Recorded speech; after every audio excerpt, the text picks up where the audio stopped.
നമ്മുടെ നാട്ടിൽ പ്രത്യേകിച്ച് കേരളത്തിൽ നിന്ന് കഴിഞ്ഞ കുറച്ച് വർഷങ്ങളിലായി ഒരു വലിയ ഗണം ആളുകളാണ് കൂട്ടത്തോടെ വിദേശ നാടുകളിലേക്ക് പലായനം ചെയ്തുകൊണ്ടിരിക്കുന്നത്. പഠനാവശ്യത്തിനായും ജോലിക്കായും പോയവരിൽ പലരും തിരികെ മടങ്ങണം എന്ന ലക്ഷ്യം വെച്ച് പോയവരല്ല. എങ്ങനെയെങ്കിലും ഈ നശിച്ച നാട്ടിൽ നിന്ന് രക്ഷപ്പെട്ടു പോയാൽ മതി എന്ന് പറഞ്ഞ് പോയ പലരെയും എനിക്ക് നേരിട്ടറിയാം.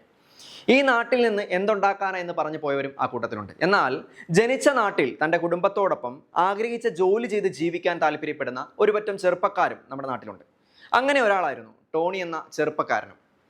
അവൻ്റെ അപ്പൻ്റെ നിർബന്ധപ്രകാരം അവൻ പുറത്തേക്ക് പോകാനുള്ള എക്സാമൊക്കെ പഠിച്ച് പാസ്സായെങ്കിലും നാട്ടിൽ നിൽക്കണം എന്നാണ് അവൻ്റെ ആഗ്രഹം. അരുൺ വൈഗ എഡിറ്റ് ചെയ്ത് സംവിധാനം ചെയ്ത സിനിമയാണ് യുണൈറ്റഡ് കിങ്ഡം ഓഫ് കേരള അഥവാ യൂകോക്ക്. സിനോജ് പി അയ്യപ്പൻ DOP ചെയ്തിരിക്കുന്ന ഈ ചിത്രത്തിൻ്റെ മ്യൂസിക് കൈകാര്യം ചെയ്തിരിക്കുന്നത് രാജേഷ് മുരുകേശനാണ്. ടോണി എന്ന ചെറുപ്പക്കാരനെ UK വിടാൻ ആഗ്രഹിച്ച് അതിനുവേണ്ടി പരിശ്രമിക്കുന്ന ഒരു അപ്പൻ്റെ കഥ കൂടിയാണിത്.